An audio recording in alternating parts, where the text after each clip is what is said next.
Greetings and salutations. You are listening to the Into the North podcast, where we take a look at the competitive side of the Commander format, also known as CDH. I am your host, Lyndon, aka Noobzors, and I am joined by my co-hosts, Reed, aka Sick Robot. How you doing? And Morgan, aka Spleenface. How's it going, everyone? And in this episode, we'll be covering craft brews. You know, it's we're gonna be going into our rating our favorite craft. No. Sorry, it's crafting brews. Sorry, I misread that. That was my bad.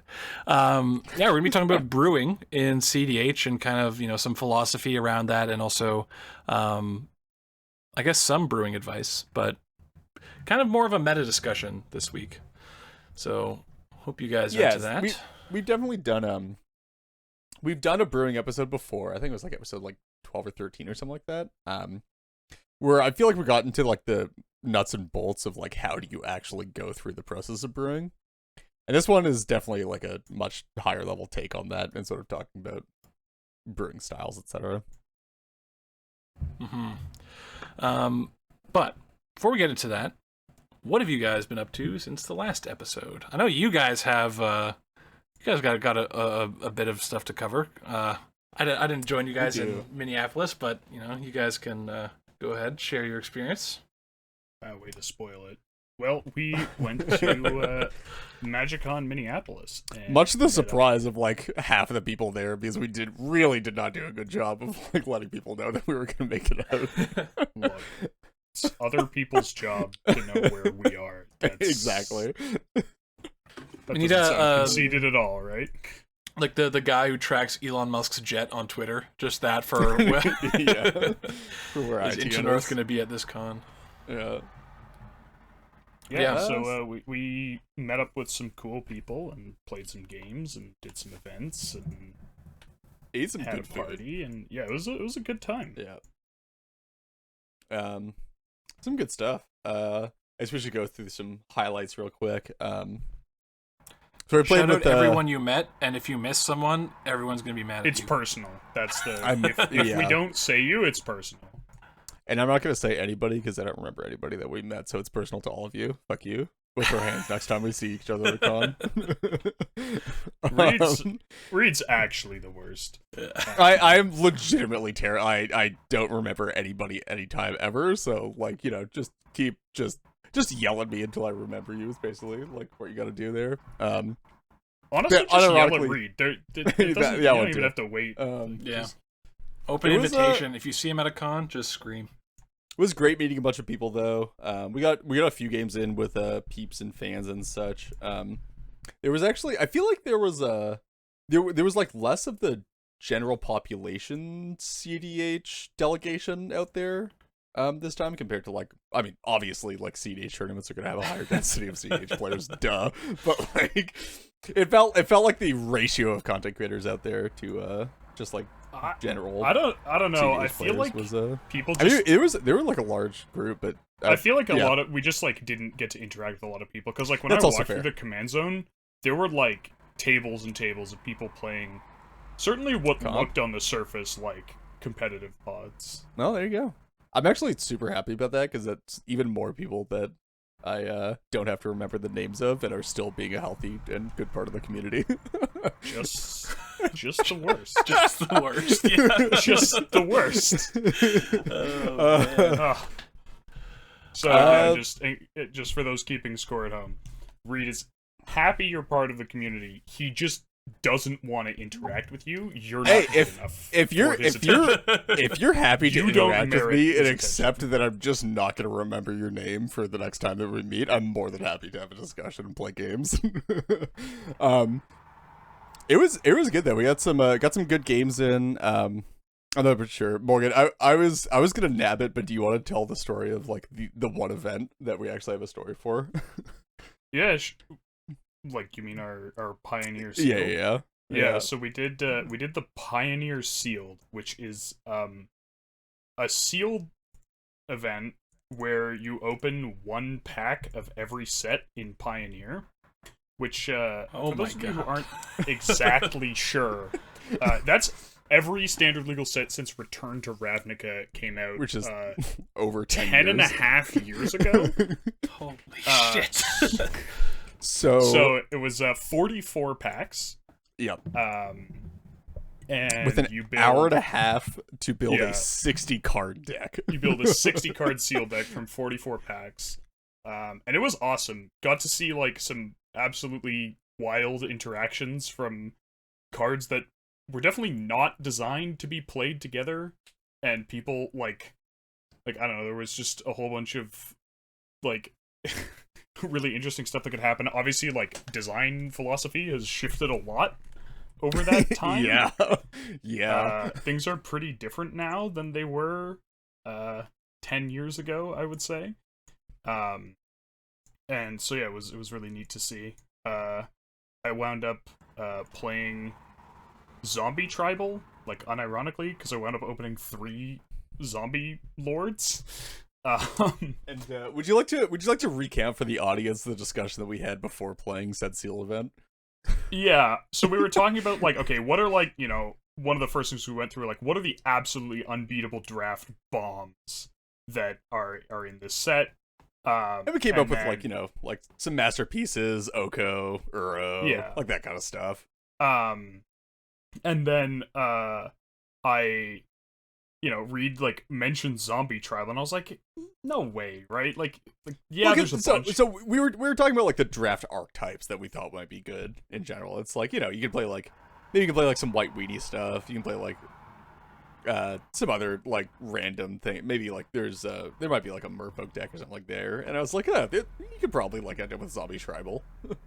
And I was like, man, all the lords, like, you have to just open a lord and, like, you know, there's, like, 4 or 5 packs that can have good lords, and, like, you have to open in, like, 2 or 3 of those. And I wound up opening 3 zombie-related rares, and so that was pretty good. I also, I feel a little bad for one of my opponents who, he played, I think it's Mage Ring Responder, like, it's a creature, it's a bear with prowess that has to attack. And I had a black cat and is it Citadel Siege? Whichever Palace the black Siege? one is. Palace Siege. I had a black cat and a Palace Siege, so he was forced to attack. I would block with my black cat. He would discard a card at random, and then in my upkeep, I would return the black cat to my hand, play it again, and do it again next turn. Oh boy, so good. Dope. Also, my final game, Reed was watching because his opponent had to leave, so they wound up just IDing in the last round. The last game, we were, like, sort of stalled out. I was slowly getting ahead on board, but he had, like, 40 life or something.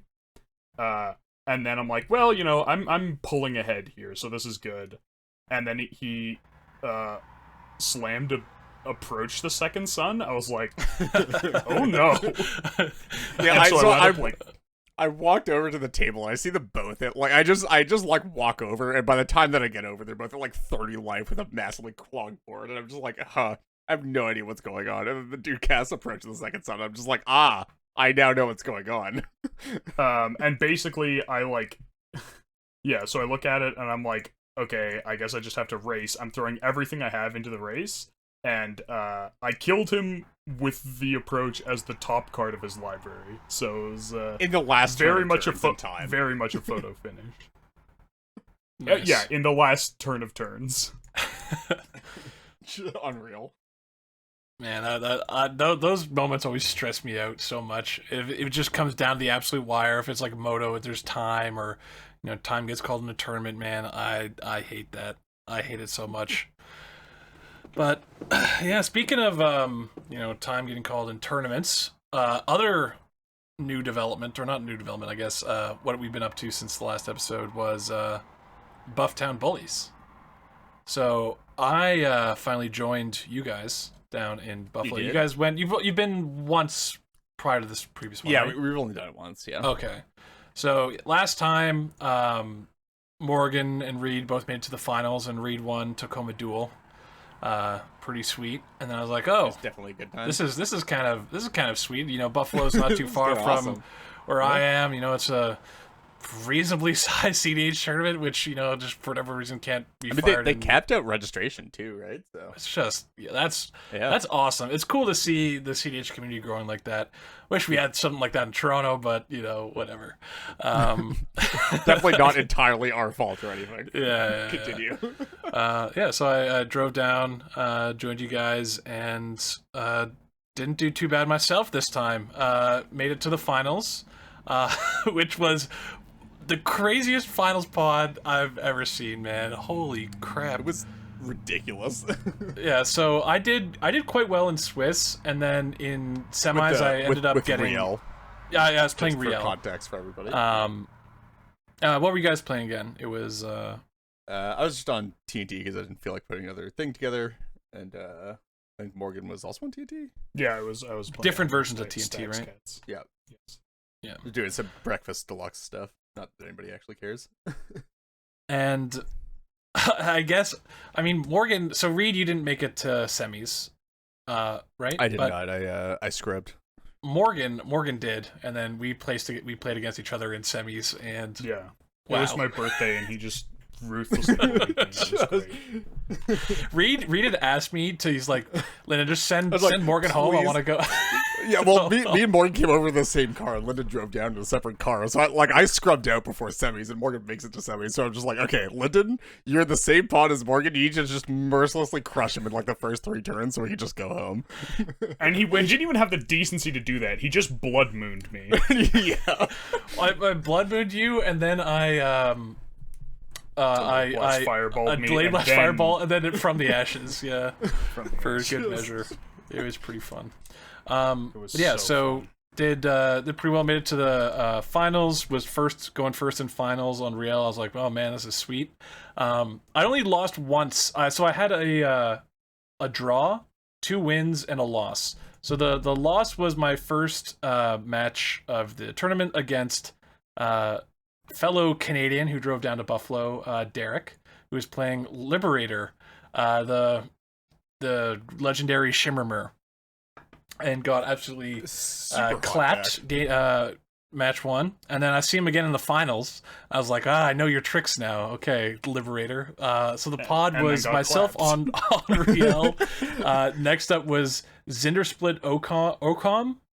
yeah. Whatever. Then Liberator, and then Thalia and Gitrog. Thalia Gitrog. Which is insane. So weird. You'd think so there's cursed. like, man, this is like some kind of soft tournament, you know? Nobody's bringing real decks. The field wasn't even soft. Like, No? I know, like, me and Morgan were playing very real decks. Like, everybody else was playing very real decks. There was so much like, Nagila's, Blue Farm, Timid, yeah. like, yeah. Just insane. And then, yeah, that's the finals pod. That's what I love about CDH. Okay, you know, I don't want to see a bunch of blue farms in the finals. I want to see some diversity. Maybe this was a bit too much diversity, but whatever. Yeah. So congratulations to fellow Canadian Derek for taking it down with Liberator, and we keep coming down. We'll come down again, and we got to maintain our record of Canadian supremacy. We'll just keep bullying the guys down in Buffalo because we have to just keep putting 2 Canadians in the semis every time. Yeah. So if you're an American listener and you're in the you're within a reasonable drive to Buffalo, or I guess the Buffalo area, definitely look into these tournaments and, you know, come there and try and, you know, don't let your country down, because we're gonna I mean, also if you're blazing. just Canadian living in the general like Toronto area or like a bit west of Toronto. Oh, very true. Consider it as well. I mean, it's well worth the day trip down, especially if you're like to the west end of Toronto or like out west of Toronto, like Lyndon is. You definitely like, it's like an hour and a half drive from you or something like that. It's just like, it's the same drive time for you guys as me. Like, it's like an hour and a half. Okay. Yeah, so like around there. Hour 20, whatever. So very much worth the drive to come hang out, play some nice CDH tournaments, especially because we're not getting major CDH tournaments in Toronto anytime soon, apparently. Yeah, and the tournament doesn't start like too early, so like you don't have to wake up at like 5 a.m. or anything like that. Yeah. It's a good time.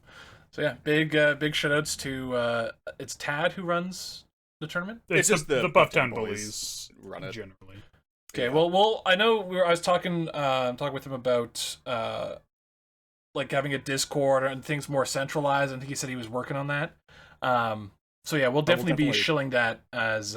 We'll link to their content Discord as is for right now, and then if like their event Discord gets set up or anything like that, we'll definitely make sure to link to that one too. 100%. Okay. Well, that's a long intro segment. Long preamble, so, yeah. I mean, we're already done in the intro either. Yeah, true. Let's jump into housekeeping quickly. So as always, in housekeeping, we like to give a shout out to our new patrons. So big shout outs to Halmar.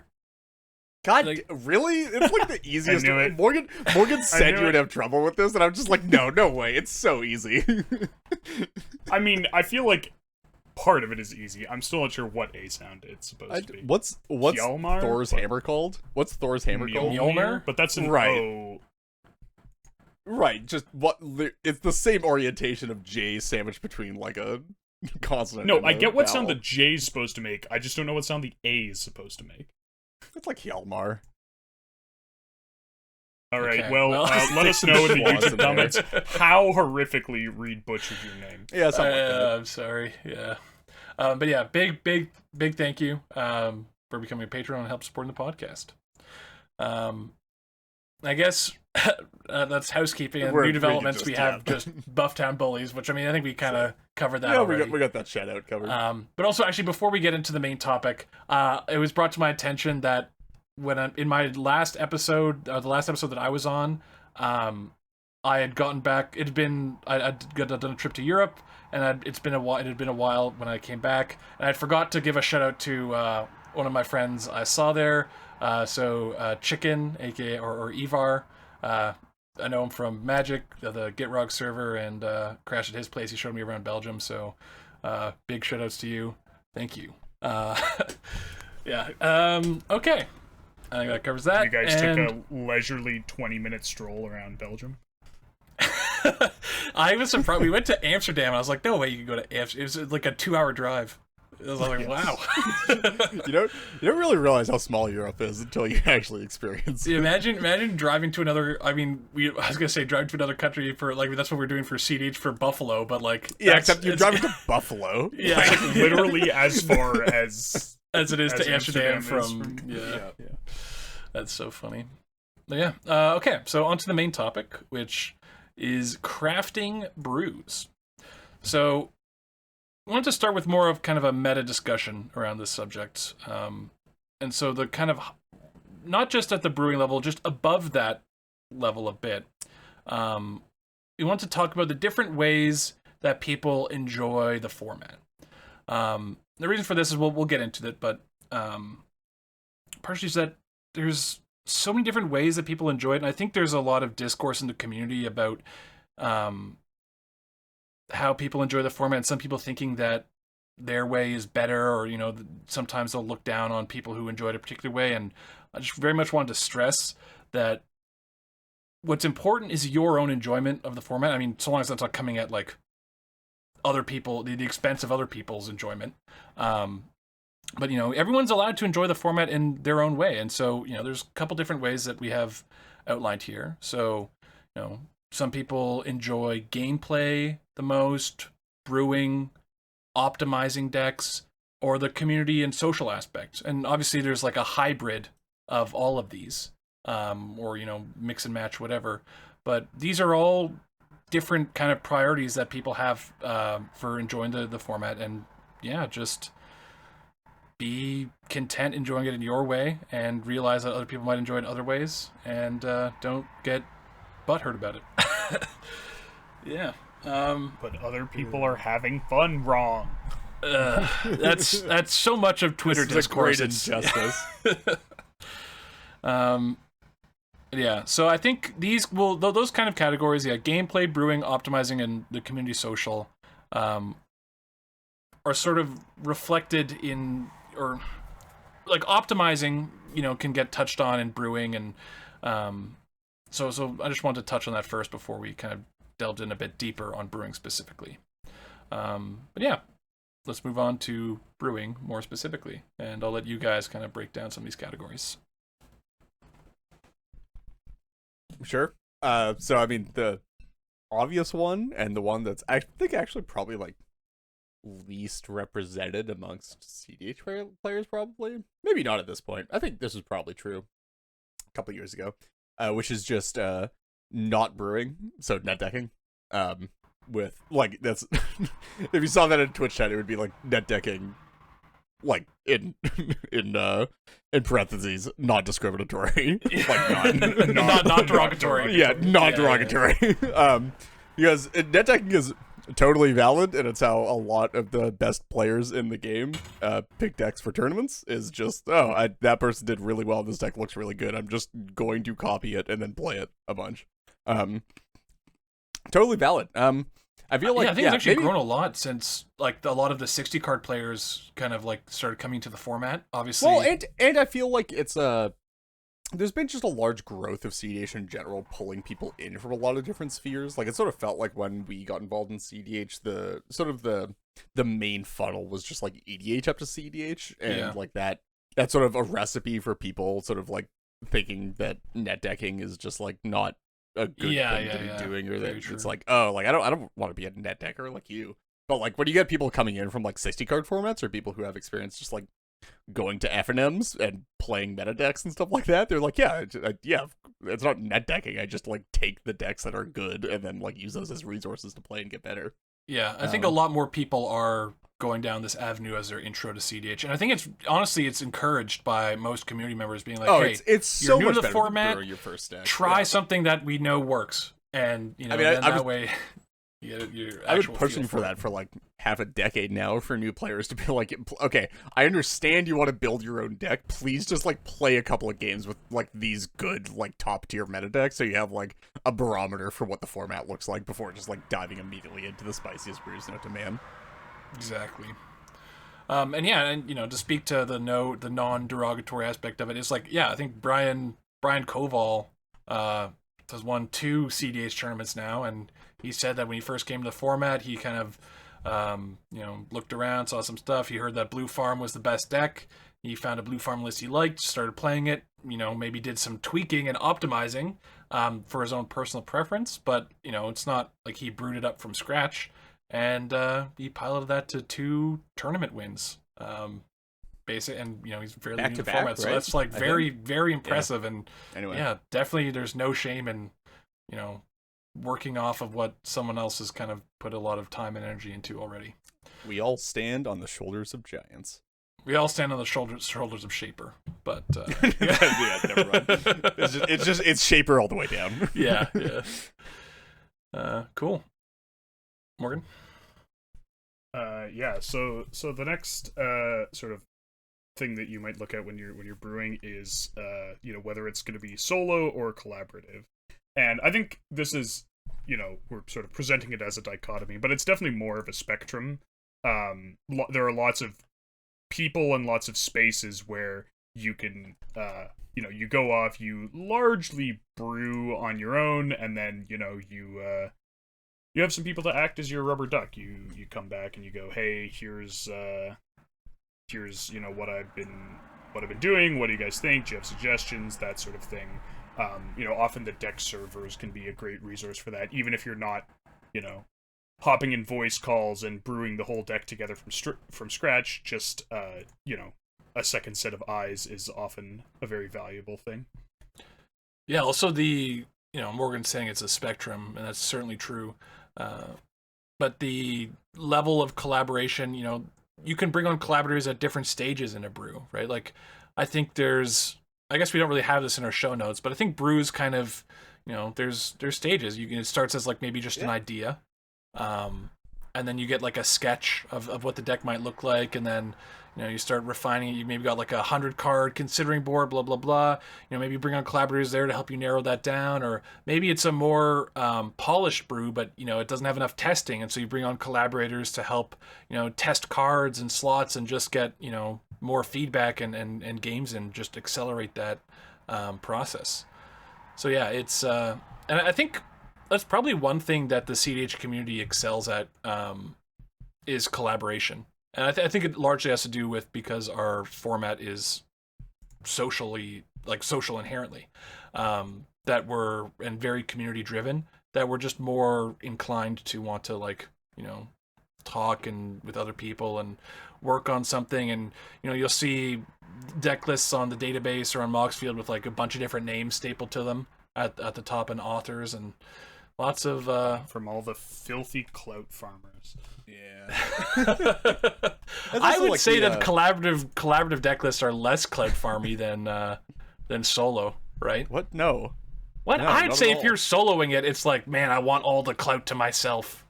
No, because like if you solo brew a deck, then you're putting in all the work to brew it. Whereas if you could just hop, you can recommend a singleton card, like I recommended Proteus Machine for Magda, and then I just have infinite like credit rights and all primers in perpetuity for recommending one card. That's I think there's certainly degrees of it. For the record, not a joke. Check the Magda lists that have primers. Wow, nice. Hey man, if people can't be bothered, the only reason I did that was because the Magda community apparently didn't find Proteus Machine after like a month of having the list together, and I was just like, you're already playing like 3 mana artifact dwarves. Just put this one in. Proteus Machine is one that just doesn't come up in searches. That's why. Right? Yeah, exactly. It's a weird one. Yeah. Yeah. Not a changeling or anything like that. So yeah. Nope. How did you come across it, by the way? Just out of curiosity. I do very deep and like regexy Scryfall searches for things. So. Nice. AKA, I have way too much time to burn sometimes, and I'll literally sift through like, I don't know, like 20-25 pages of Scryfall search. Dude, the real Scryfall searches are the ones where you don't even type in text. It's just exactly. These are artifacts. Let's look at all the artifacts and this color identity between these CMCs that like have the word X in them, and I'm just gonna search. they have damage in the phrase. You know you've hit rock bottom when you don't have like an oracle restriction, when it's just it's just I want this class of card, you know. Cool. Next kind of approach to brewing is creativity or novelty centric brewing, which is you're trying to be a bit of a hipster and unique and try something that no one else has tried. Maybe the motivation isn't just to be unique. I mean, it is with me. I mean, it definitely is. Well, yeah. I mean, Lyndon's just a dirty cloud whore. He'll never admit it. But for everybody else, like, this is a very reasonable way to go around. In the same way that like netdecking is non-derogatory, like brewing for the novelty or like trying to explore unexplored space and be the first person to do that isn't like. There's nothing inherently bad about that. There's like nothing even bad about that most of the time anyway.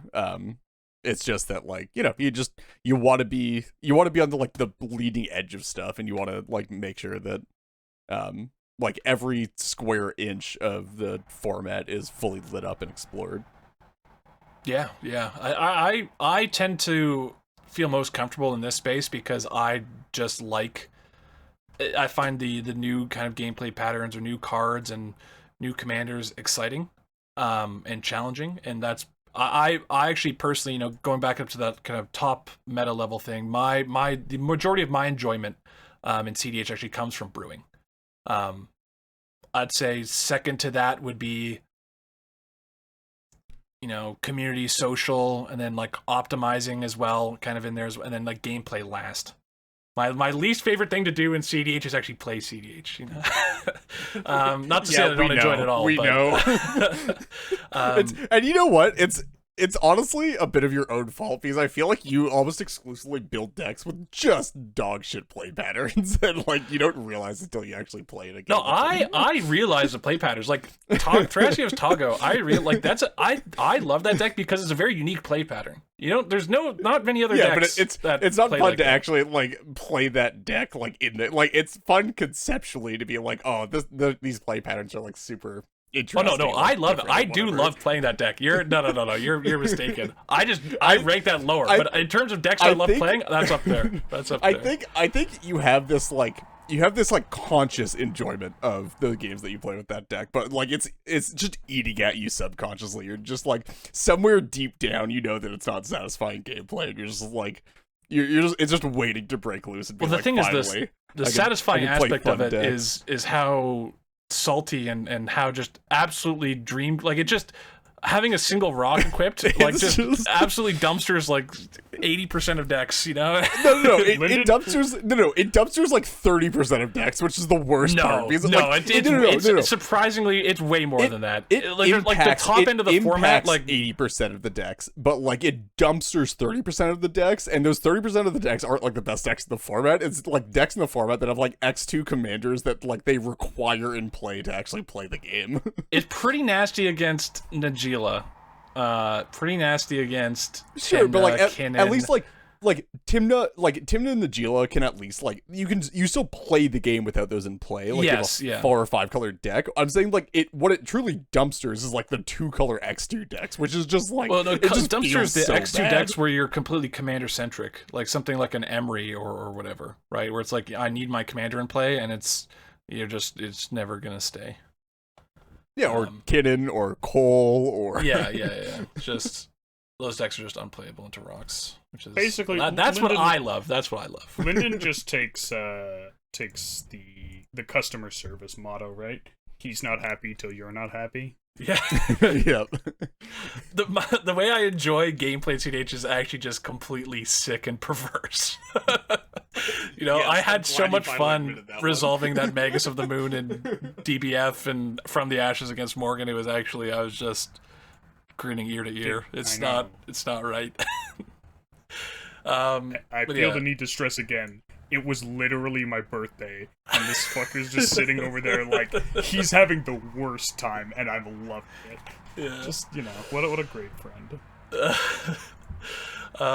Yeah, so I, back to the creativity and novelty thing, I think there's, and the follow-up point we also have is optimizing and refining. I think you need the way that decks become, the polished things they, I mean, and not to say that every deck on the database is completely polished and optimized or whatever, because I mean, everyone's going to look at a list and be like, well, I disagree with that.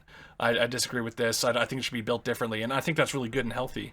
But generally, I think you need people who are driving the, giving out all these new ideas, and just being kind of like very generative and, maybe like you'd say more artistic or something like that.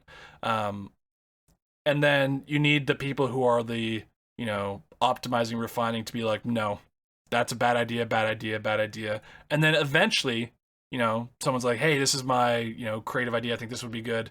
And it's like, you know what? Actually, that is a good idea. And then that's what kind of pushes things forward in CDH, at least according to my perception of things. How do you guys feel about that? Yeah.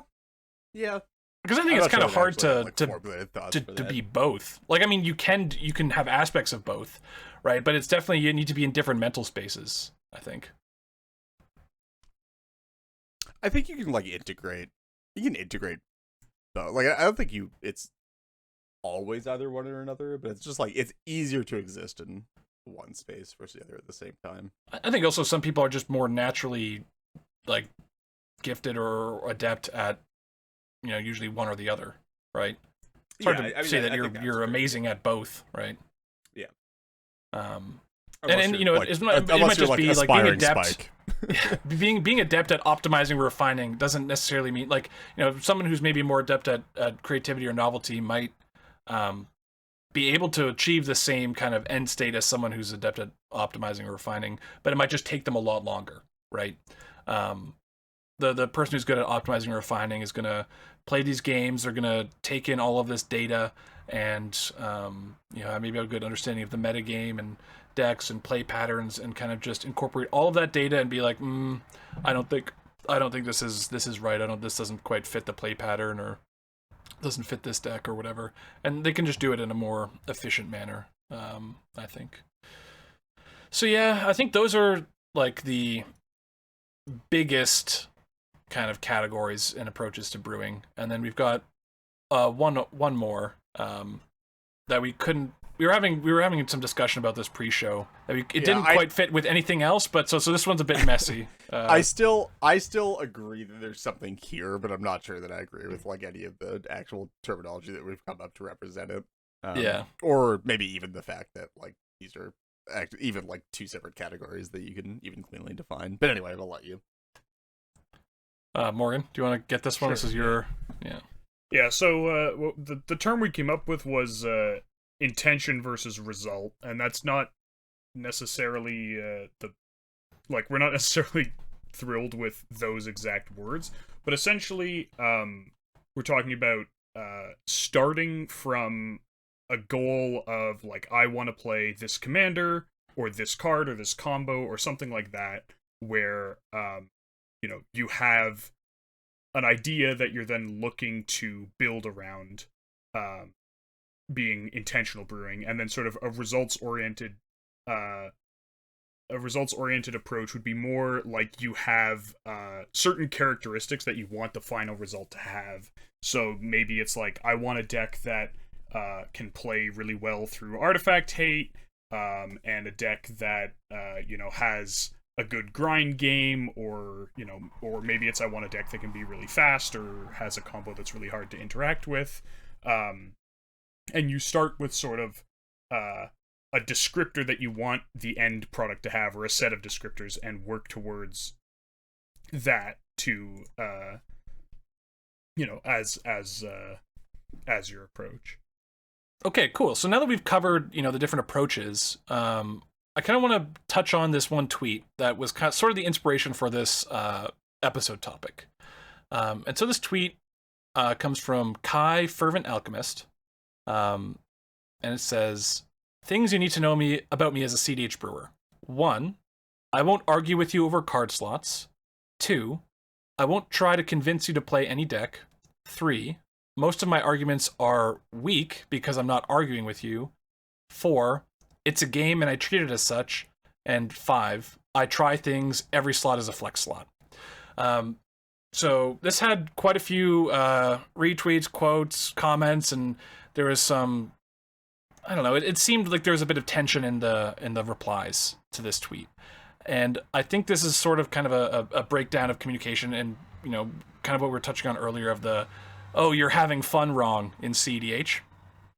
But if you don't view this as like Kai, judging people who don't have this particular style, and just explaining his style, we can we can look through the lenses of what we just discussed. So, he's Which, not going to argue.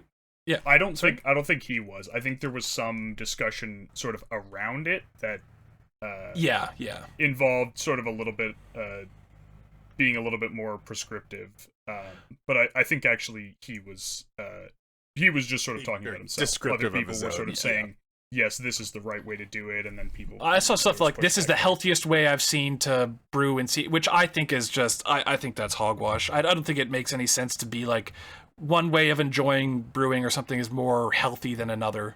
It just boils down to what you like. But let's kind of apply these approaches and lenses to Kai's tweet. So, I mean, he's talking about being a CDH brewer, so it's not like he's Netdecking. He's not that. Solo versus collaborative. Well, if he's not going to argue with you over card slots, he's not trying to convince you to play any deck. It's more of a focus on solo brewing.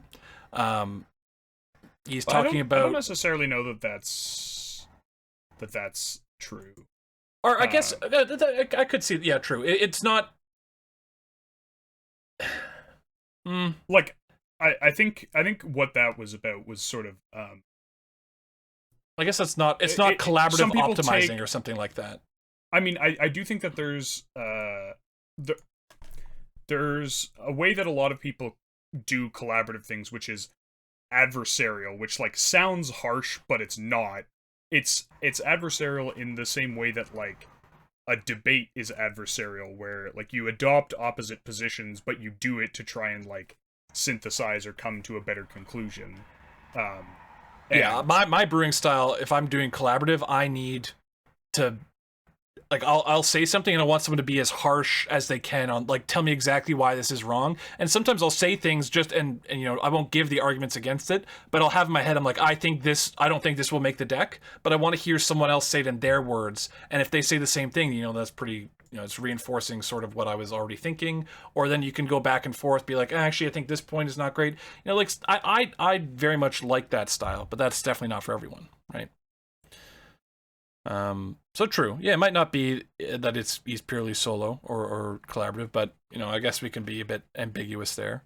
Definitely a focus on creativity and novelty, right? He's talking about I try things. Every slot is a flex slot. And then we've also got intention versus result.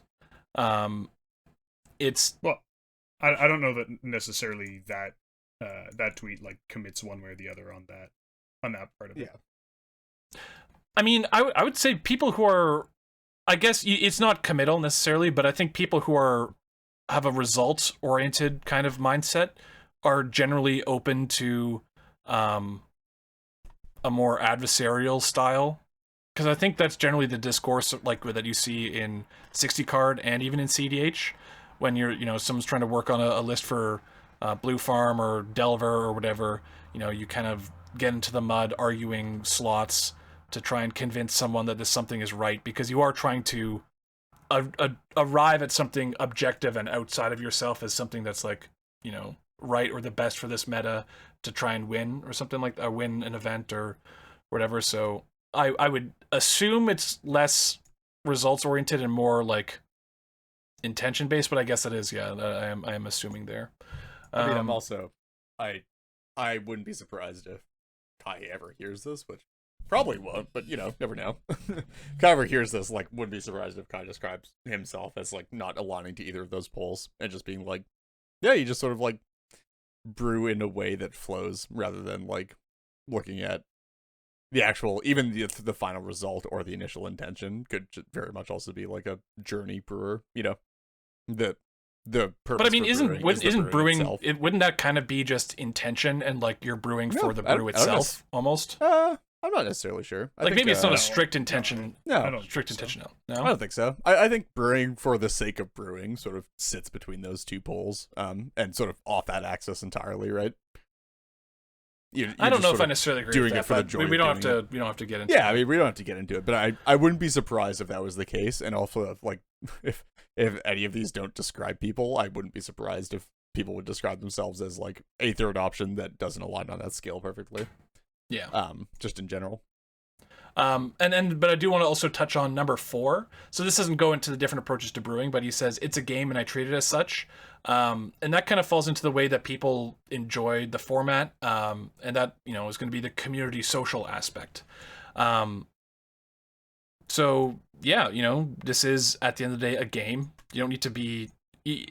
People will treat it with different levels of seriousness, but there shouldn't be any hurt feelings or anything like that, right? Like you have to remember that there's nothing, it isn't that serious, and it is a game. But also, you don't need to be you don't need to, if someone wants to treat it seriously for like I want to devote a lot of time and energy and effort into brewing something, not or optimizing or whatever.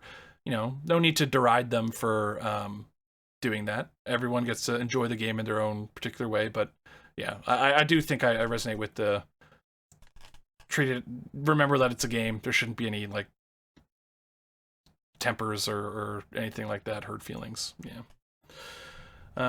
Just in general as well. Not even brewing. Yeah. No. Absolutely. Okay, yeah. So I just wanted to go through that and kind of apply the lenses so that people could our listeners could follow along and maybe do that in the future with they see CDH discourse on Twitter or Reddit and maybe help clarify and give some perspective to people who are in the trenches and arguing when tempers are flaring. But yeah, I mean, realistically, that's just not going to do anything. Well, yeah. And it's also it's online debate, online CDH discourse. People are going to... Well, it's not even necessarily just about like when you enter and see other people doing this. It's also like just reasonable to, just think about this stuff when you're conversing with other people or like you're brewing with somebody else or having discussion about maybe a collective brew or a brew that either you or somebody else has made and you're just like talking about it or shit posting or just like trying to help back and forth of like, yeah, I mean sometimes there's friction and that is probably just because you're probably not like internally aligned on some of these things, which is totally okay. I'm not saying that you need to be aligned on those things, that's that you have to be aware of that non-alignment sometimes and be like, oh, okay, like we're not well, you're coming at this from the perspective of optimizing and wanting to make stuff good and arguing over slots, and I'm not really interested in arguing over slots. I'm interested in making the deck more interesting while still being at a higher power level and like still playing a bunch of these cards that I want to play. Yeah. And actually, the one thing you talked about, you know, flex slots and test slots, I think we're going to get into as we move into our next category, or in this topic, which is our processes for brewing. So, I mean, we can break it down kind of step by step, but one thing I think I want to just stress is that in brewing, I think it's, or at least maybe not brewing, I think when I brew a deck, I account to have a certain amount of test slots because I think that's necessary to properly optimize and refine a list. And, you know, kind of incorporate some of that creativity and novelty of just like testing some wacky stuff where that's hard to evaluate based off of your current like knowledge and experience. And you're like, this could be good, this could be bad. It's just a question mark. So I like to leave some slots in there for those purposes. And different people have different takes on how many of those slots should be, if there should be any of those slots at all. So yeah, I just wanted to touch on that while we were still talking about Kai's tweet a bit. It's sort of interesting because I wouldn't say like when I brew, I wouldn't say that I leave like a specific range or like a number or a specific range of numbers of flex slots. Like I would never, I don't think I'd ever say like, yeah, like 10% ish or like 15% of this deck is going to be flex slots when I'm building it. I just like sort of, yeah, that's sort of interesting because like when I brew a deck initially, I'll just like put together a bunch of cards that I think are good and like sort of are interesting together, and then just like either goldfish it a bunch, maybe play some games or whatever, and just be like, oh, okay, I know immediately like what cards are not good or what cards I want to like test and like swap out. Like I don't even necessarily, when I finish a brew, I don't necessarily know what the flex slots are. I might have an indication when I see it, like, finally, and be like, oh, like, these 5 cards are probably pretty bad, but I want to test with them. But I'm not, like, thinking about, like, flex slots. I'm just like, yeah, I'm just, like, gonna put this deck together, do some goldfishing, see what stuff looks like in goldfishing or in games, and then, like, come back to it later and make swaps then. I also want to differentiate between, we're using test and flex a bit, like basically interchangeably, but I want to differentiate between them for a second. I think a flex slot is generally something, or people use the term to mean something that's like a meta-dependent thing.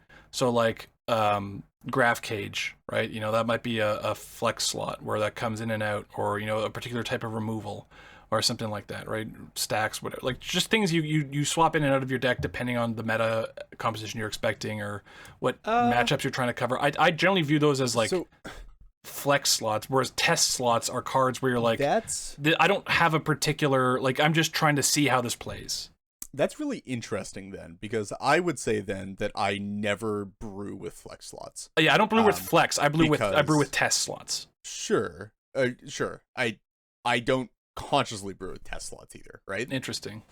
Like I just it sort of aligns with, I'm not sure that I've ever like fully walked through like how I actually like the step by step of how I actually like usually end up building decks, but it's sort of I could do it afterward if we want to have a larger discussion or just like hop through it now, but yeah, I mean, I think it makes more sense if you have the context of like when I brew decks typically, for me to brew a deck and like actually have a brew come out the other end, typically it has to happen all at once for me. I have to go from 0 to 100 cards in like one session. Interesting. For like a deck to actually come together to a point where I'll consider like building it into a full deck, or like then starting to like shave slots and like optimize a bit and like do some testing and some goldfishing and stuff. I've like a lot of times I've gotten up to like 50 cards and then just completely dropped the thing, and if I ever come back to build that deck, I'll build it from the ground up again. Like, I won't even look at my previous version. I'll just have, like, a general idea of what I was doing and then go, like, okay, I'm just going to, like, try to get this back to 100 cards from, like, basically zilch. And then I'll, like, cross-compare afterward and see, like, compared notes with, like, the older one after I'm basically finished. Looking for the final, like, 10 slots. I was nodding along when you were talking about, like, your approach to slots, but that's unhinged. Oh, it is. So I'm just saying, like, I'm not saying this is how people should brew decks. I'm just like that's how I build decks, and I think that like that gives a lot of context to why I don't brew with flex slots or like brew with test slots, because like I'm not I'm not like coming back. I'm not like, okay, like I got this up to like 70 cards. I'll like think about it for a bit, come back later. I'm just like, oh, I have this like almost half-baked idea in my mind, and my process of brewing is the process of figuring out that brew as I'm like adding cards and doing scryfall searches and adding stuff in. So and I mean then, that like, I find relatable. By the time I'm done, the rest. finished 100 cards, and not like not like I've finished brew as in like I've now done the think through of like I've made it to 100 cards. I've done the thinking through of what I need to swap in, swap out, done like all that kind of stuff. It's once I get up to like 100-ish cards, sometimes I'll get stuck at like 95 or whatever and like have to drop it for a bit. But like around there. How systematic is your process? The act very not. It's very intuitive, which is what I'm getting at. Okay. Once I get up to like a 95, that doesn't just represent a quote unquote like finished brew. It represents a finishing of my conceptualization of what the deck should be. Like I almost never do a full conceptualization of what a deck should be before building the deck. The act of brewing and putting the deck into a set of 100 cards is the act of me figuring out what the deck is. Reed is just like wandering around in a parking lot, like just picking up cards off the ground. Like he's just shuffling. It's like 52 pickup, but he's just picking up individual 100 cards, putting them, and then he's like done. Except I've spent like 15 years honing the skills of like Walmart parking lot scavengers to make like a really cool ring or whatever, right? So yeah, like it's fascinating just how different. So I view my approach to brewing. You're very analytical. You're very theory based. It's okay. So yeah, it's very theory, but it's so I view it as like a like every deck is just a slab of marble. And and the slab of marble is representative of like every legal card in your deck or whatever, right? And the process that you go through is just chipping away pieces of marble to reveal the final sculpture within, right? So that means like sometimes you'll take off like a big chunk. You're like, I don't need any of this crap, right? And that's usually a lot of the early stuff. And then you get to kind of a rough form of you're like, yeah, I know these things are there, and then this is kind of the rough sketch, and then I kind of view it as like I can just throw in a bunch of stuff that I know are like I'm 100% confident this is going to make it into the final brew or the final list. So it could be some aspects of your mana base, but it might only be 28 lands of the mana base, or certain percentage of the creatures and ramp and interaction, all of these things. I will go through each category and pick the cards, and I also go in a very particular sequence. When I'm constructing a deck, like I'll start with, and it can change depending on the commander or the brew or whatever. Like it might start with a win con. I might be like, this is the win con package that I know has to be in this deck. I'm 100% confident on this, so I'll start there, and then I'll go into value engines, and then I'll go into interaction and removal and blah blah blah, and then once I get out of my range where I've got cards that I'm 100% confident are, I'll move into like 90% confidence, 80% and whatever. And that's where the flex slots or the test slots come in, where it's like I've got the deck to like 90 all the cards there's like 90 cards. All of them are like 100% confident, or most of them are like 90% confident. And then the last couple slots are like, the possibilities here, I've got 15 cards, 10 slots, and these all have the same level of confidence. So the only way I'm going to arrive and kind of refine that level of confidence in the card is by testing them. Yeah, that's my process. Morgan, what about you? I just sit in a lotus position. The energies of the universe. I think I have like, I have sort of something in the middle, I think, where I start, with however I'm starting, because like a bunch of my brews are sort of more result oriented, and some of them are intention oriented, where I feel like Lyndon, you like focus on like intention. Yes, and 100%. Reed focus on results. So like I have like a weird mix there. And so it kind of depends on what type of deck I'm brewing. But often I'll start with like the sorts of cards, like either I pick my sort of intention or my desired result, and then I'll start with sort of a core of cards that I think will like enable that well, and then sort of build out around them. Yeah. But I don't sort of similar with that. But I don't lock in, like, for example, when I was brewing Stax Cats, like, I started with a bunch of Staxy creatures.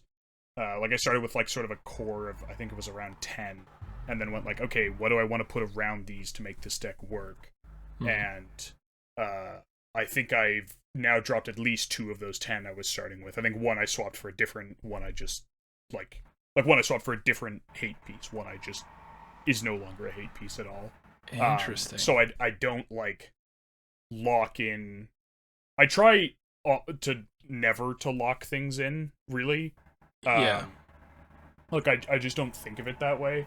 And it was interesting because I've had a couple people ask me about my list. They're like, "Oh, what would you swap for?" You know, I want to play. It's like, I want to put in card.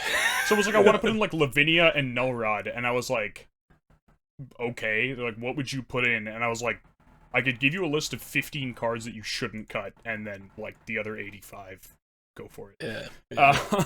Like, whatever's working for you or not working for you. It's not like, you know, I view some of these hate pieces as core and some of them as flex or something like that. They're all just sort of on a continuum of, like, these are good enough, you know. I mean, obviously, like, some cards are just better than other cards. Like, in terms of the creature rule of laws, Archon of Emeria is just, like, better than Phyrexian Censor, and it's better than Eidolon of Rhetoric. Just sort of cleanly. So, obviously, those get cut first. But, like, cutting... I don't look at, like, the rule of law effects and go, like, these are uncuttable. And, in fact, you know, if you were... Like, even though I did sort of design the deck with the idea to support them in mind, I still think they could be cut. You know, and maybe that would enable a few sort of cascading changes. But it's not, in my mind, though, even those aren't, like, locked into the list. Obviously, like, Razaketh is kind of locked into the list just by pure, like, naming convention. It would be Stax Cats if there wasn't... just required to be in there, yeah. Like, if there wasn't a Razaketh in it. But, like, apart from that, yeah, I nothing's ever really locked. So I'll say I don't, when I say things are, like, locked in, like, 100% confidence, that will be for, like, the initial kind of thing. But, like, there are cards...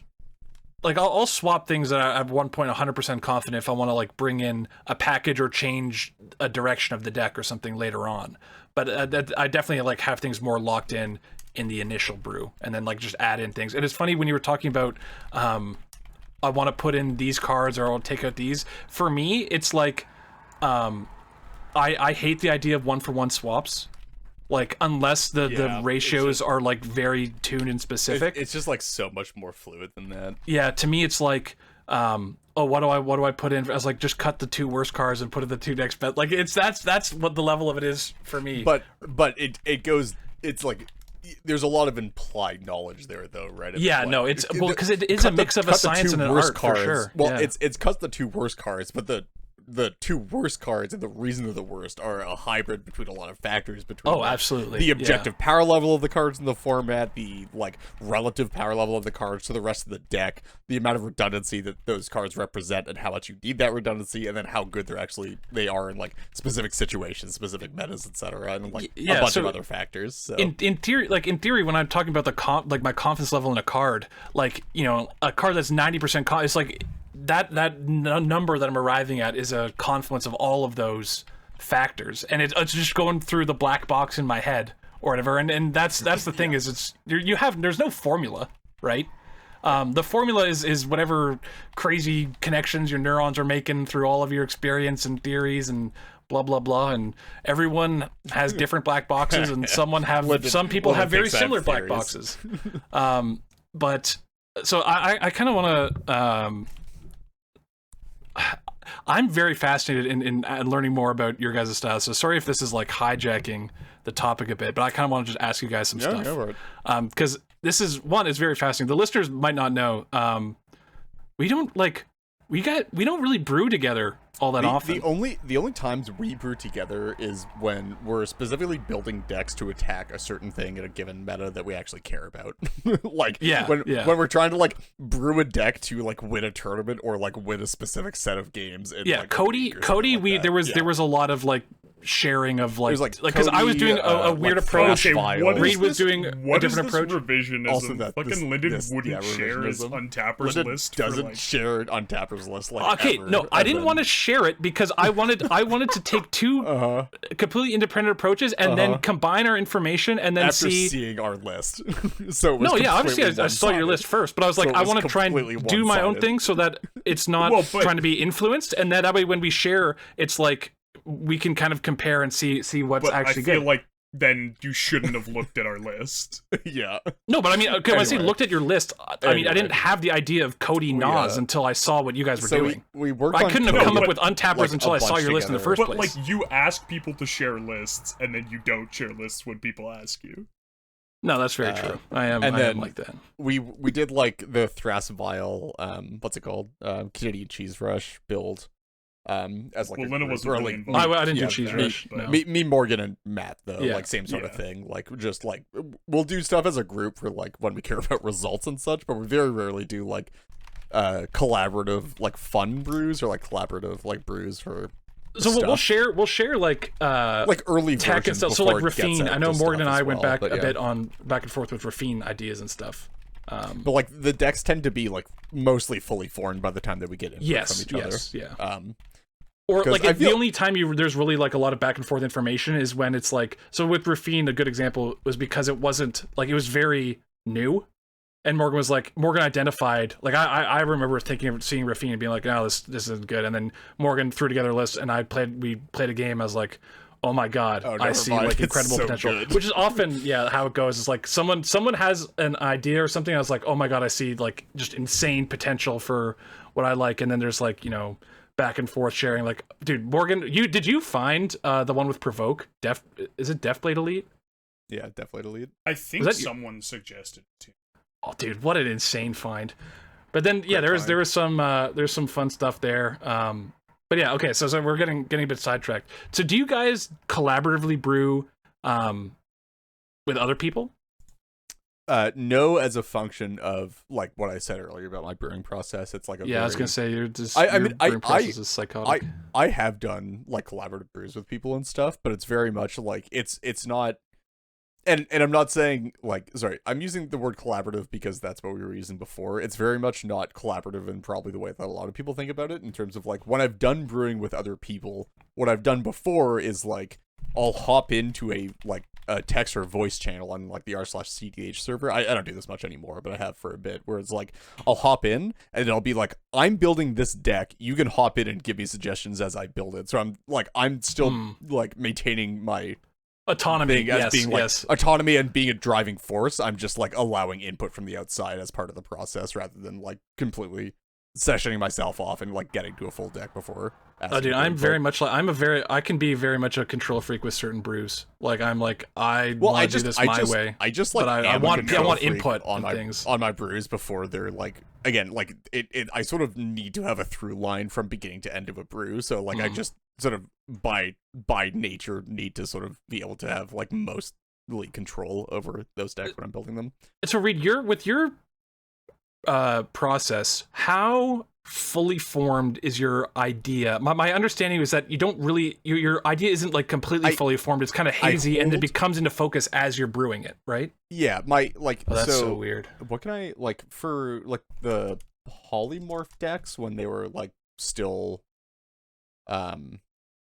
like for what can I do for like a recent one? Because like it's sort of different the way that like I brew new commanders, because new commanders I'll see them and then I just like immediately snap off a brew and just like I'll just like build the deck as I'm doing the Scryfall searches for it, which is like the same thing for Ob, right? Where like we saw the Ob spoiler, and then like as soon as I had a computer in front of me and was actually like able to do the Scryfall searches, I was building the deck then. Trying to think of like some that I've had like sitting around in my brain that I needed to get out. Oh, like Thrasvile Reanimator.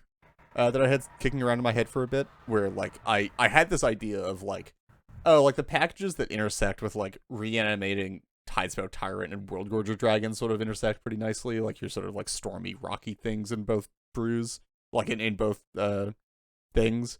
And I always had it in my head. It was like the idea was like, oh yeah, it's like some like stormy deck with a reanimation package with like those 2 cards, and then like presumably 1 or 2 other targets or something like that, and then like just like the normal storm shell around there, like maybe Sans Adnaz was like the idea that I had in my head until I actually got down into a deck list, right?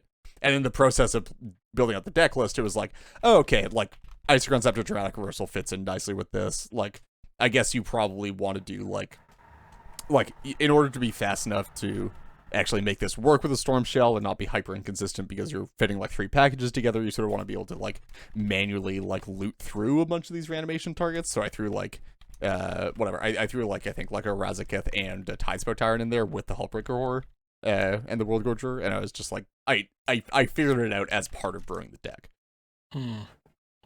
That's so weird. Yeah, I don't know, it's strange. Like, usually, like, if you ask me about a theoretical deck, I won't be able to give you a straight answer, because by the time that I have an answer for you, it's not a theoretical deck anymore. I put it on paper somewhere. Dude, my brews will, like, I will shelf a brew for years. Like, I'll get to 70 cards, 75 cards, and a bunch of cards on the sideboard, and I'm like,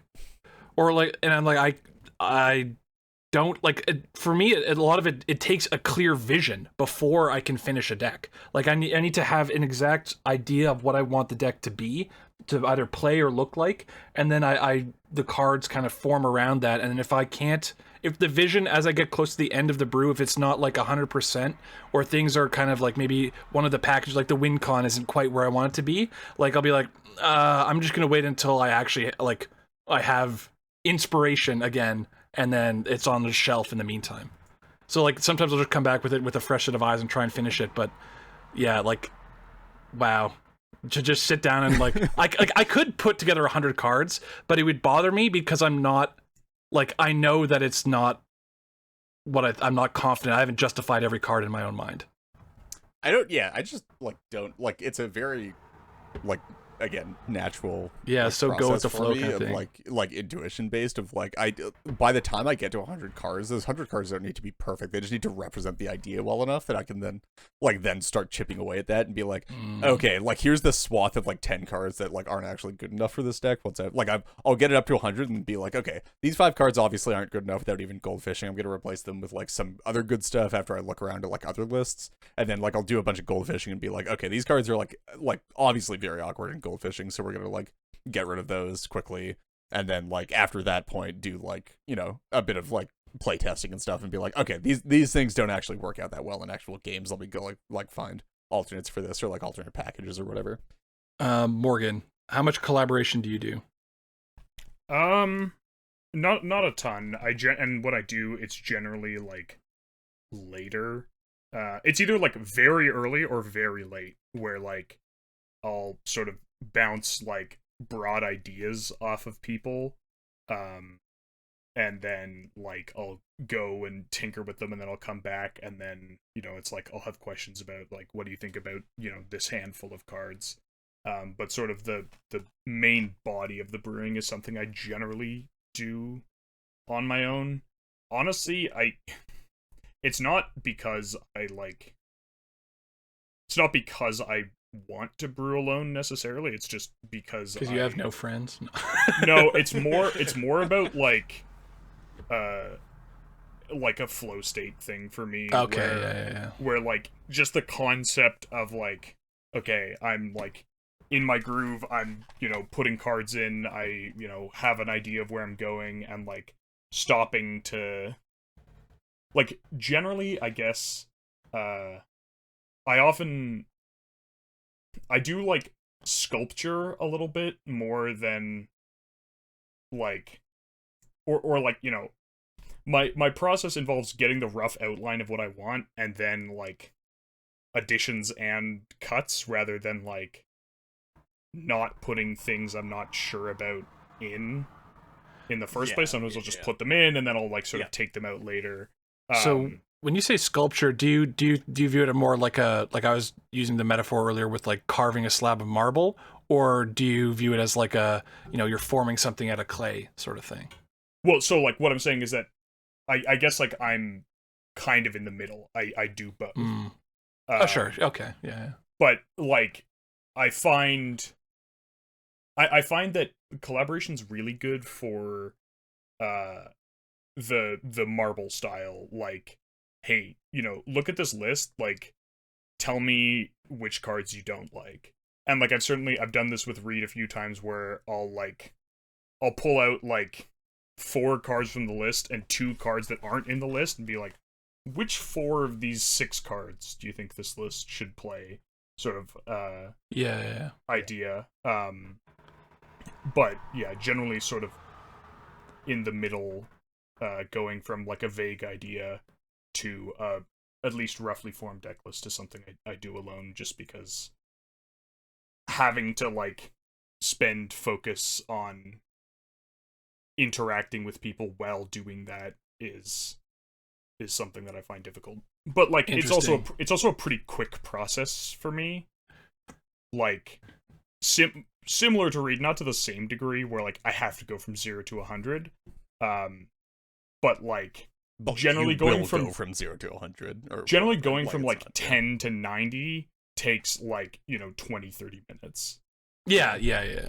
Okay. And then at that point I'm ready to like talk with people again. So this is I find this very fascinating because we don't collaboratively brew, and because for you guys brewing is so much more of a solo experience. I don't really have insight into how you guys do this, so this is very illuminating for me. Whereas I think you guys have seen me do like more collaborative brewing and stuff on the Frog server, right? Because that's generally how I brew. Yeah. You just like have input from a bunch of different people and like take stuff from like different sources. It's not even like that. It's like someone might have an idea, or like I might just have an idea, and I'll just start working on it in a voice chat. But it's very much like you were saying, like I need to do it my particular way, follow my process. So like if someone's like trying to skip steps in my process, I'll be like, no, we're not doing that yet. Right? Yep. Don't even talk about that yet. And then it's like, okay, now we're moving on to this. We're going to lands. And so I'm just gonna, auto put in all the fetches and all these things. And then, if it's like, I'll talk through my thoughts, then people will chime in, and I think that's very valuable to me. Although I also find that I very much work best with people who have the similar style of brewing and kind of perspectives on brewing as me. So I do a lot of brews with Kibitson, who's like very similar brewing to me style naturally. And then I've done a lot of brews more with Stel recently, and he because he started with like Orvar and stuff, and then we've kind of started working on stuff over time, and I found more that like our kind of styles are converging, and it just, to me, that I find that very like having someone else who's it's like having the process, you're following the same process, but it's someone who's like on the same page that you can bounce ideas off of. So what I'm hearing is Linda just loves circle jerky echo chambers, and will just cultivate them absolutely for himself in any way possible. This is news. Honestly, no. I did want to ask though, like, it was, first of all, like I think that's like really interesting, because my deck, like my brewing isn't even structured that way necessarily. Like I'll put in like 5 signatory cards of what I'm trying to work toward, and then just like do everything else haphazardly as it comes to mind. Like I'll just like pull things out of my brain and be like, okay, we'll do like some of the fast meta now, and then I remember that I have to do some of the tutors, so I'll do some of the tutors, and like we'll work on the interaction suite a bit, and then go back and refill in what I missed for the like fast mana and tutor suite and stuff like that, and then like put some more staples in and there's some win cons and stuff. So I just like I probably could like fit to a thing, but it's like just not as intuitive. Yeah. I did want to. Oh, go ahead. I did want to ask. So what deck building websites do you guys mostly use? / like anything that you use to build decks on, and then like what's your actual process of building decks on those websites or services or whatever? Like for example, for like Architect, do you like do you like go on Architect and then do like a bulk edit or whatever? Or you use like Moxfield now, right? Do you do, I like, used to use Architect because I very much liked the visual stacks because it was very reminiscent of having cards laid out on a table in front of you. Oh, sure. Okay, gotcha. And so I was like, I'd move stuff between piles and stuff like that, and like, and I could put things, and there was the custom categories too, being like, because it's not you don't, it's all instants aren't the same, right? Some of them are removal, some of them are counter magic, and you know it's important to delineate between those types of like, so the categories were nice and whatever. Then Architect just was never updated anything. I think it might even still be in beta now technically. Moxfield was initially like the best publishing platform, in my opinion. So like with the primers and stuff and just the best UI. And then they basically just kept adding features and features and features to the point where it's like, I don't think there's anything that comes close to Moxfield. Like it's just basically untouchable. You can do everything on Moxfield. It's my favorite way to do it.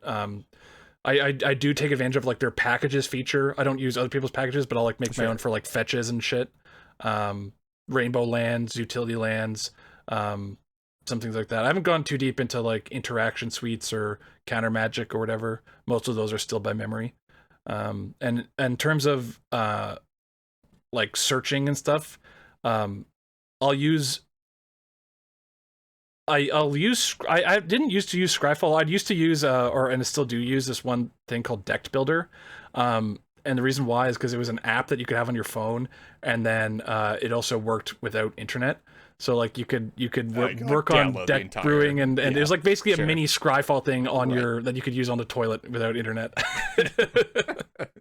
You switched over now though. If I'm updating a deck or something, the one thing it has terrible Scryfall search, so I'll use Scryfall if I want to like really refine things, being like I want to look at all of these sets, no reprints, everything printed after this date, whatever. Like I think Scryfall is like just untouchable for that.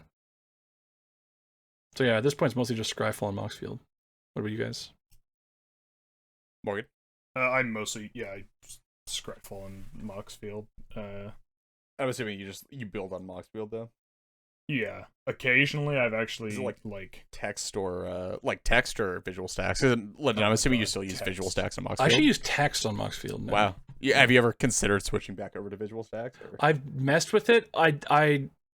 Initially the visual stacks interaction interface was like awkward. I don't think you could drag stuff in their first iteration. I think you can now, but I've gotten used to the text based way, so that's kind of what I'm just doing now. Also, custom categories are green. I don't even use custom categories too much now on sometimes for certain decks it will make sense to do it. Like for instance, Morgan, you played that Joyra deck, and I've been in the background working on like my take on it. And Joyra, when it has like 50 artifacts, right? You're like, okay, well maybe I need to break these down into like some kind of custom category instead of just having a category of 50 with just sorted by CMC. Like, nope, name, just name. Oh, you sort by name? Yep. Oh, that's awful. It's a but like, what were you saying, Morgan, about the Scryfall? Like just doing. I mean, like I use it mostly. I use it to like find cards that. I don't have, like, I mean, we were talking about this earlier, right? Like, just the Scryfall search for, like, super weird, it's just, niche, like, like, I'm pretty sure when I was brewing, like, Rafine, I just searched, like, every Esper creature that cost 3 or less that said, like, power, or I think it was, like, equal to its power, or like, you know, any iteration of that, and then like just anything that said counters on it. So actually I have a which was how I missed a card like Deathblade Elite initially, right? Because it didn't like. I want to put a pin in the discussion on like Scryfalling for cards and finding things for stuff like Rafine and Deathblade Elite. But I want to let Reed you cover your deck building and stuff first. Sure. So I use Scryfall almost exclusively for deck building. Really? I use the Scryfall deck builder for like basically all of my initial brews, getting up to like. So typically, what'll happen is I'll use Scryfall, get up to like 80-ish cards, and then port it over to a Moxfield list to do compares with like lists that are like a similar color to see if I've missed any staples or anything. and then like I'll go back work on the Scryfall list again, and then like re-export to Moxfield, and then like I won't touch the Moxfield. I won't touch the Scryfall list after it's like fully completed and has been fully ported over to Moxfield. Mostly because Scryfall has autocomplete on the bulk edit for the building. So like if you type in like meta VA and then just like hit enter, it'll autocomplete to Mana Vault. Or it'll do some autocorrect stuff on like if you like misspell names by like 1 or 2 characters or stuff like that. So like the way that I brew, again, very stream of thought. I don't like search things up and then like drag them into the deck. I just like type out the card and then hit enter and keep typing out cards. So it's just way more, and like it just works way better for me because I can just like type out most of a card name and then hit enter and keep going. So it's just like the most efficient way to get cards out of my brain and onto a site. Okay, so now there's 2 things I want to touch on. Okay, so I'll first cover the thing that you should read that I find weird and just doesn't sit right with me. I mean, it's obviously it's just a personal preference thing. Yeah, the fact that you'd get to 80 cards and then you start doing Moxfield compares with other lists. So I mean, we kind of touched on this earlier, and I'll give kind of the reason why I want. It's actually it's a through line through both of the points I want to touch, which is that I think creativity in deck building, and creativity when I mean like finding cards that basically no one else, that people are missing in the other standard lists that are just good, that should be in the list. Finding those kinds of cards, I think, is something that needs to be done, through my opinion, basically systematically. Like creativity has a weird systematic approach. It's not just pulling ideas out of the ether. And I try and avoid like looking at what other people are doing for fear that their influence is gonna ruin my creativity until the end. So like I'll try and get whatever I think is right on paper, and then at the very last thing I'll do is compare notes to other people, because I'll be like, shit, I missed that. Or then I can be like, no, I see what they're doing now because I just built the deck from scratch myself. So I see what they're doing. I think this is wrong. I think this is right. Yeah, this was a great idea. I won't compare notes to the end, because then I think it makes it, you get better creativity that way. So I will say that typically all of that creativity happens in the first 80 cards. And also like a lot of the time, if I'm building like a 4 or 5 color deck, it'll get up to 100 cards before I do that. Just a lot of the time, like brewing like 2 color decks, 1 color decks, some 3 color decks, it'll be like, okay, I'm going to do all of the things that I can do to get this up to like as many cards as I think is reasonable before I like start having to think about things that I've actually like I might have actually just forgotten to put in that are staples or whatever, and then I need to go cross check. So like all of the in-depth Scryfall searches have been done in that 80 cards before I take a look at another list. Okay. Yeah. I was gonna say, often what I find myself checking for last is the missing staples and obvious stuff. Yeah, that's what the compare is for. Yeah. The compare is for like, have I missed like, or there are like glaring misses in the staples package or in the mana base or whatever. Yeah, and so then circling back to the Deathblade Elite thing, and tying this in with the kind of creativity or whatever, I'm interested in your guys' process and philosophies and thoughts on that kind of creativity and finding those cards in CDH, because I think it very much is trawling through Scryfall, right? But it's not just like, so I think in my opinion, like you put a category vague enough, or like, you're like, let's say you're brewing for Kinnan, and you're like, I think that every so I mean, I've got some, okay, I'm a bit vague about these cards before. I'm very high on the 1 mana green Springleaf Drum type effects in Kinnan. Surly Caretaker, etc. Surly Caretaker. There's like 3 or 4 of them now. They printed a new one, Sentinel Stalwart, I think. I'm very high on those. I think those cards are fantastic. They tap for any mana of any color. You play it on turn 1, turn 2, you're going to play Kinnan, and then you have 2 mana immediately, and you could hold up like double blue if you really wanted to. I think they're fantastic. But I think you come across those kinds of cards, not necessarily just by doing I think it's partially by doing a Scryfall thing, by just searching for anything that taps for mana. That can happen, but also like it might be an idea of like, I think anything that produces mana and is like one CMC or like 0 CMC in kin and something like that is positive, or also things that aren't, or that are creatures, because then you can at least hit more off of cannon activations. Like you need, I think sometimes it is just like you have a vague concept of what might be good in the deck, and then you go through the Scryfall, and then you've already primed yourself to kind of pick that out of the crowd. Because if you're I think if you're just blanket going through Scryfall, it's very easy to miss certain cards. So right? I've said this before, I think, on the podcast, and it's certainly like it's been a large, like I've carried this through even from like Yu-Gi-Oh days, like pre-Magic days for me, of brewing decks and like how to make decks come together. And it's like very similarly related, where a huge idea for me is that like you should be able to conceptualize of a card that you would love to have in a deck, or like a card that like really fits a missing role in a deck or something like that. And basically have a fully formed idea, or like relatively fully formed idea of what that card would look like in your head. And then you go search to see if that card exists. And if it doesn't, you go to see what the closest analogs to that card are. Honestly, that is a very similar process to how Wingcrafter for Thrasier's Tymna came about. Exactly, right? It's you conceptualize, like, that's actually a very good thing, right? Is like, okay, I'm conceptualizing of, okay, what's the missing slot in this deck? The missing slot something in this that maximizes Tymna. A card that like lets you get in consistent attacks with Tymna, is relatively low CMC, and is preferably a creature so that I can go find it on short notice with all these creature tutors.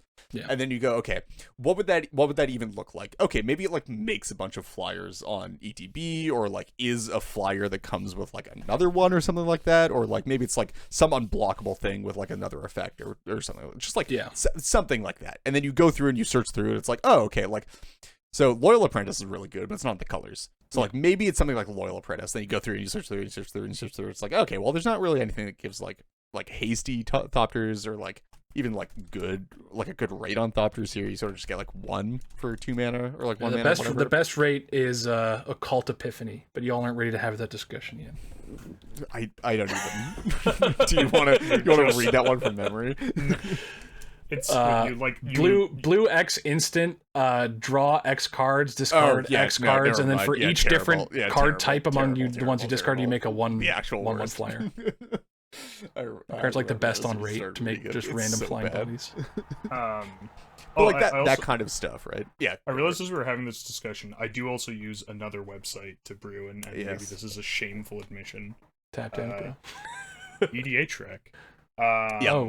True. No, actually, that's very true. Just first of all, just a quick scroll through the page of your commander, just like either for cards that you might want to play, or like ideas of, people, are like, this type of effect is something that people seem to think is good with this. Is that something I want to take advantage of? And then also I'll occasionally do I'll do card-based searches, like I'm playing, this weird card that works really well with my deck. Let's see what other cards. Let's see what other smart people. If people are really smart to think of Deathblade Elite, let's see what those other smart people thought of too. What kind of decks, or like what cards does Deathblade Elite appear with? And it's like, because people are going to put Deathblade Elite in a deck that can buff its power easily, so you'll find power buffing cards, but you'll also find other cards that are really good when you buff their power. And so, it's just useful. Like, obviously,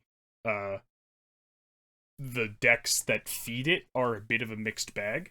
But it's like, it's sort of a fuzzy and broad search. But every once in a while, you'll just find something that, like, you haven't thought of, or like, that card,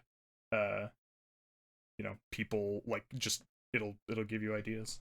Yeah, well, I mean, with EDHREC, I'll often go, and so like I'll do the Moxfield compare, and then often right before I do the Moxfield compare, I'll do the EDHREC search. I'll be like, what are mid power players up to with this commander? Because I think it's often a very fruitful resource for finding cards that maximize your commander's, not always, but you can find gems sometimes of cards that maximize your commander's ability, or have like that synergy and really lean into it, because mid power and lower powers tend to be more commander centric. Whereas CDH, you tend to get closer to like a Canadian Highlander sort of thing where you're playing just generic good cards, right? So I think it's important to strike the right balance between, leaning into your commanders and just playing the generic good standalone cards. And I think CDH players tend to skew towards the latter and not, building into their commander strengths necessarily. And I think that's where you'll find those kind of gems. And ideally, you want like what I'd call the minimum effective package of cards that do that, right? You don't want to have, 25 cards all necessarily just trying to do that, all reliant on your commander. But if you can have, 5 cards, if it's like the Seedborn Muse, Biomancer's Familiar, Training Grounds, Cradle, Crop Rot thing for like Thrasios, that's all you need to really maximize your Thrasios, then perfect. Like you'll find those kinds of cards on EDH Rec sometimes. Yeah. Fully agree. I use EDH Rec probably more than I should. Just random commanders being like, has anybody done anything new with these? No? Okay, cool. I'll check it again. Like, all right, I confess, all my decks I just start by like copying EDH Rec's suggested deck list. What is it? The one that I always come back to and specifically look at EDH Rec for is Amara Soul of the Accord. I've been coming back to that one for like 3 years now, just because it's just like somebody has to be doing something interesting with this, right? Right? So is that the one that makes a 1/1 when you tap it? It's a 2/2. It's a 2-mana 2/2 that makes a 1/1 when you tap it. Yes. Why? Wow. because it makes things when it gets tapped and it's only 2 mana. You're not.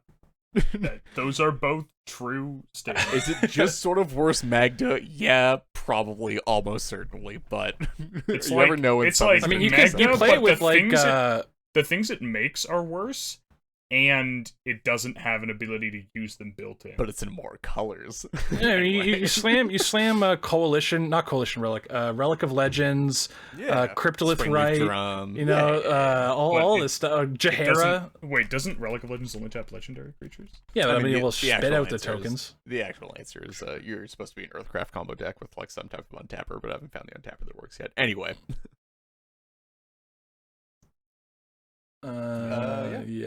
Yeah, sorry. I mean, we're getting sidetracked. I'm almost just actually looking at considering cards for an actual brew, which we're not supposed to be doing here.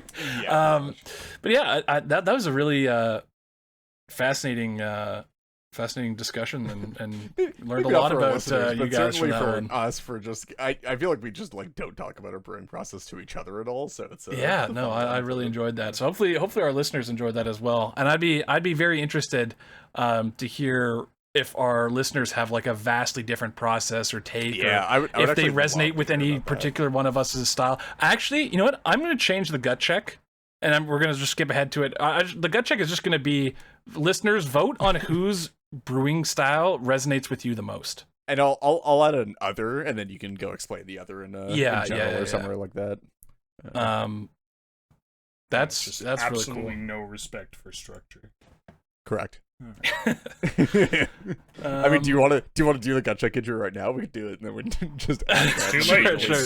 The moment gut check. Yeah, whose brew style do you resonate with most? Cool. Check. Okay, back to the main topic. I resonate with Linden's the most. There, that's the shocking.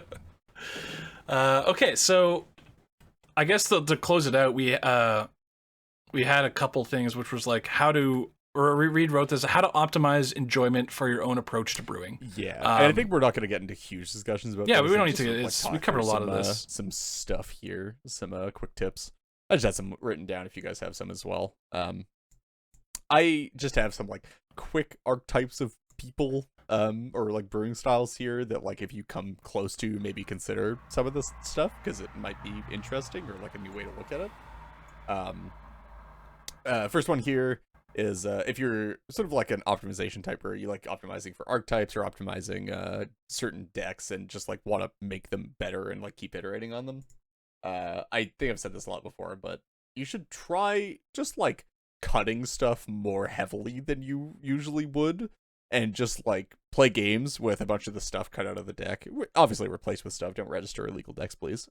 But just like play games with decks with a lot of stuff that you wouldn't usually cut out of them, cut out stuff sort of like on the fringes of what's necessary for the deck to function, and then just see how it functions without them and see like what you actually end up playing like, and if the deck seems relatively similar, or like, oh hey, like, yeah, maybe I didn't need that effect as much. Maybe I can fit in some more stuff. I think that's always an interesting and like sort of new way to optimize, rather than just like you get to 100 cards and you're just like, okay, I need to find like direct 1-for-1 swaps.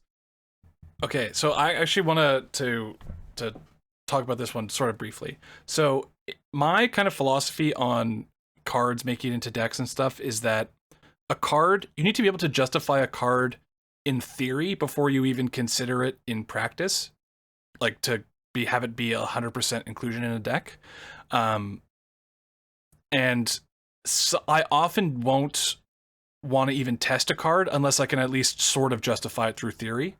Like it's like if I can't even think of a valid reason why I'd want this, that a lot of cards fall into that category. So I usually won't even bother testing something like that. Now, with what you're saying with cutting stuff, I think if you're cutting things that are justified by theory already, and then seeing how the deck functions, I think decks are generally pretty resilient. Like, you could cut a card. There's certain cards in your decks that you're never going to actively tutor for. So it might be something like a Mindbreak Trap, right? You're not really going to tutor for Mindbreak Trap, but when you have it, you sure are glad to see it. Challenge accepted. Okay, you'll tutor for it sometimes, but like you get what I'm saying, right? Like there's certain cards are in there to be tutored for and searched for. Some of them are in there just because of their inherent high card quality or utility. And if you cut those cards, you're going to miss the cards that you're going to be actively tutoring for. But it's going to take a lot of games for you to notice that you're missing a Mindbreak Trap. Because you've got all these other redundant counter spells and blah blah blah, and so you can cut the Mindbreak Trap, and you're just like, man, my deck still functions just fine, or like it's barely noticeable that it's different because it's such a small change and it's going to come up in so few games that I think people will apply that. I've seen people justify that or use that kind of logic to justify cuts that really shouldn't be cut.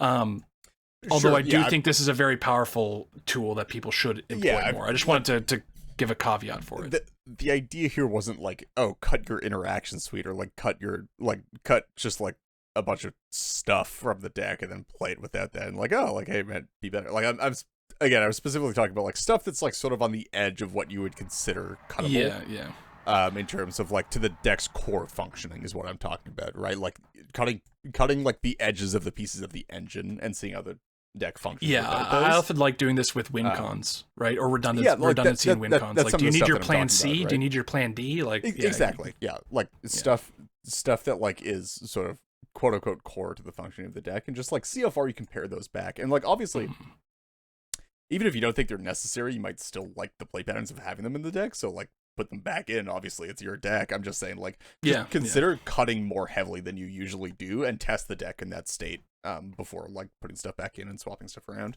No sacred cows. Exactly. I mean, some sacred cows. You should be putting outside a roof, but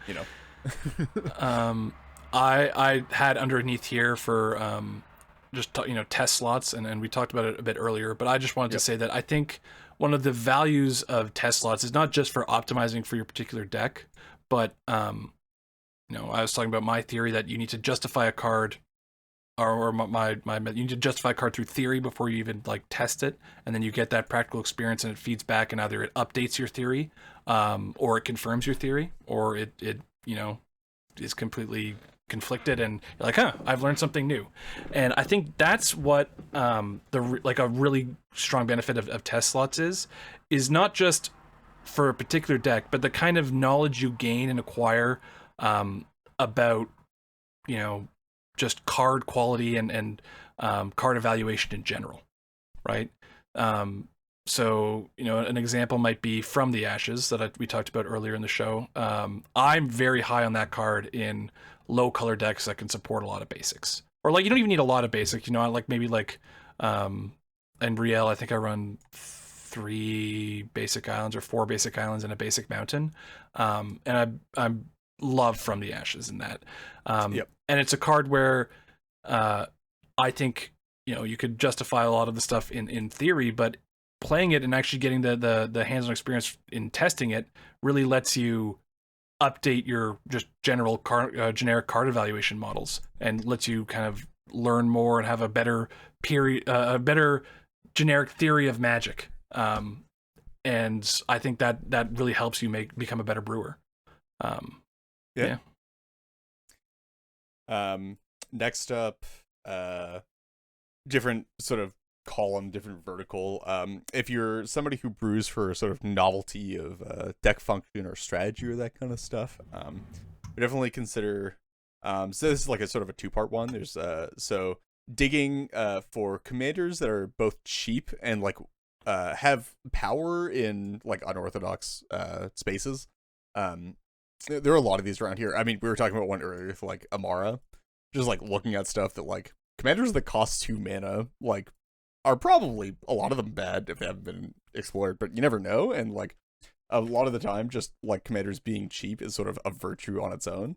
And there are a lot of ways to like sort of leverage that, and just like having your commander on turn 1 or turn 2 every game consistently, even if the power level is objectively a bit low, is pretty interesting, and there's probably a lot to work with there. So I would say like my recommendation is if you tend to brew a lot with like big splashy commanders that cost like 4 or 6, like 5 mana, something like around there, maybe try looking at like the lower end with things that are like less splashy but like have some maybe like niche interesting power.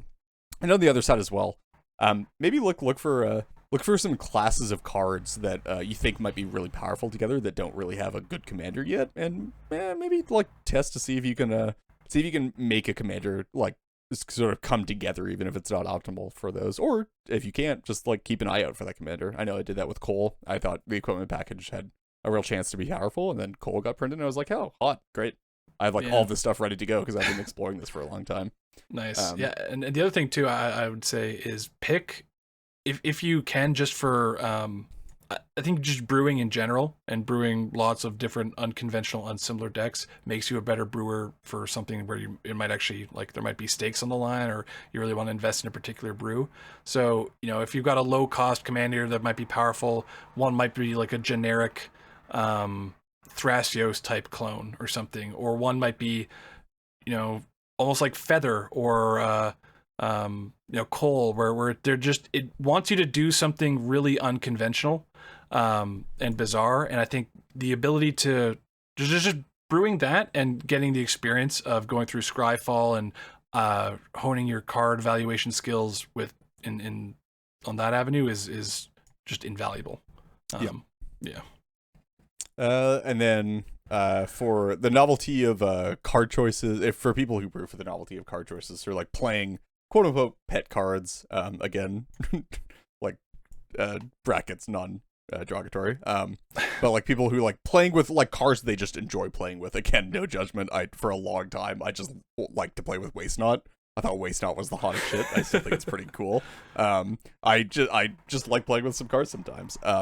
So for anybody that's sort of in that class or identifies with that, I would say two things. So you can just put your pet cards into established strategies and established decks and play with those if what you care about is performing well with pet cards, which is a very clear distinguishment from if you want your pet cards to perform well, like you want your pet cards to look good, like in a shell that makes them look good.